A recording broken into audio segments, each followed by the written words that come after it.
আশা করছি সবাই ভালো এবং সুস্থ আছো। তো দেখো, আজকে কনসেপ্ট অফ সফটওয়্যারের ডে 2 ক্লাস। আগের ক্লাসে আমরা লোকেটর, লিঙ্কার, ডিবাগার এগুলো সম্বন্ধে জেনেছিলাম। আজকে কিন্তু অপারেটিং সিস্টেম থেকে স্টার্ট হবে। তো অপারেটিং সিস্টেম কি আর এর উদাহরণ দাও। প্রথম কোয়েশ্চেন, যে সিস্টেম সফটওয়্যার কম্পিউটারে ব্যবহৃত বিভিন্ন ইলেকট্রিক যন্ত্রগুলোকে সচল করে এবং তাদের কার্য নিয়ন্ত্রণ করে, পর্যবেক্ষণ ও তত্ত্ববিধান করার মাধ্যমে অ্যাপ্লিকেশন সফটওয়্যারের চাহিদা পূরণ করে, একজন ব্যবহারকারীকে তার চাহিদা মতো ফলাফল পেতেও সাহায্য করে, একেই বলা হয় operating system. Okay, for example যেটা দেওয়া আছে, এমএস ডস, উইন্ডোজ 95, 98, ঠিক আছে, তারপরে Windows vista, Windows 7, Linux. Operating সিস্টেমে তাহলে কাজ কি? অপারেটিং সিস্টেমের কাজ হচ্ছে 1, কম্পিউটার ও কম্পিউটারের ইউজারের মধ্যে যোগসূত্র বজায় রাখা। 2, ইনপুট ও আউটপুট ডিভাইসগুলোকে নিয়ন্ত্রণ করা। 3, কম্পিউটার মেমোরিকে পরিচালনা করা। 4, কম্পিউটারের সমস্ত কাজকর্মকে অগ্রাধিকারের ভিত্তিতে নিয়ন্ত্রণ করা। অপারেটিং সিস্টেম কত প্রকার ও কী কী যদি বলা হয়, অপারেটিং সিস্টেম কিন্তু প্রধানত 5 প্রকার। কী কী? Single user, multi programming, multi processing আর টাইম শেয়ারিং। বিভিন্ন প্রকার অপারেটিং সিস্টেমগুলোর কাজ লিখতে বলেছে। বিভিন্ন প্রকার অপারেটিং সিস্টেমগুলোর কাজ কি? ফার্স্ট যেটা দেখেছি, সিঙ্গেল ইউজার।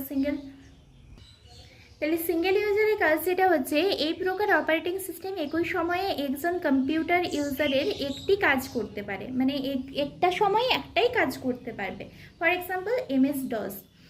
নেক্সট যেটা মাল্টি ইউজার অপারেটিং সিস্টেমের কাজ কি? এর কাজ হচ্ছে যে এই ধরনের অপারেটিং সিস্টেম একই সময়ে একজন কম্পিউটার ইউজারের একাধিক ব্যবহারকারী বিভিন্ন ধরনের কাজ করতে পারে। ফর এক্সাম্পল লিনাক্স, তারপরে হচ্ছে ইউএনএক্স। ওকে, এরপর সেটা আছে যে মাল্টি প্রোগ্রামিং অপারেটিং সিস্টেমের কাজ কি? এই ধরনের অপারেটিং সিস্টেম একসাথে একাধিক প্রোগ্রাম মেমোরির নির্দিষ্ট স্থানে অবস্থান করে সমান্তরালভাবে পরিলক্ষিত হয়। ফর এক্সাম্পল লিনাক্স, ইউএনএক্স, তারপরে আইবিএম ভিএম, তাছাড়া আইবিএম ওএস অথবা 400।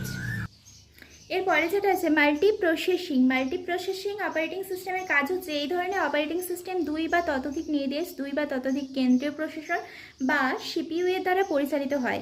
অর্থাৎ এখানে একাধিক প্রসেসর ব্যবহার করা হয়। মহাকাশযান, বিদ্যুৎ উৎপাদন কেন্দ্র, তাছাড়া কলকারখানা এবং এইসব ক্ষেত্রে কিন্তু মাল্টি প্রসেসিং অপারেটিং সিস্টেম ব্যবহার করা হয়ে থাকে, আবার বিভিন্ন ক্ষেত্রে ব্যবহার করা হয়।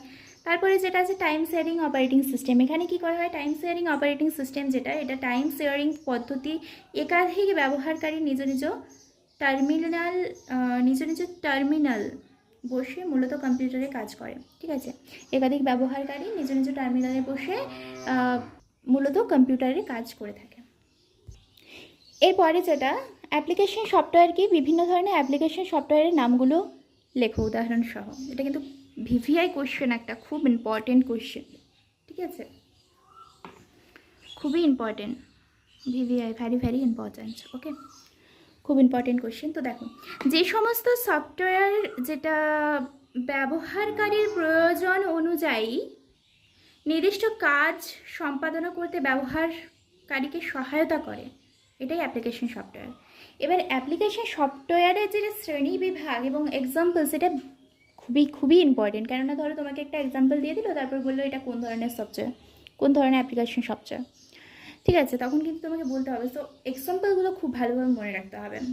অ্যাপ্লিকেশন সফটওয়্যারকে 4টি ভাগে ভাগ করা হয়। একটা হচ্ছে ওয়ার্ড প্রসেসর, একটা হচ্ছে স্প্রেডশিট, আরেকটা ডেটাবেস প্যাকেজ, আর নেক্সট অ্যাকাউন্টস প্যাকেজ। তো ওয়ার্ড প্রসেসরের মধ্যে যেটা রয়েছে এমএস ওয়ার্ড, তারপরে পেজ মেকার, তারপরে ওয়ার্ড প্যাড, নোটপ্যাড, তারপরে ওয়ার্ড স্টার, বাকিগুলো দেখে নাও সব।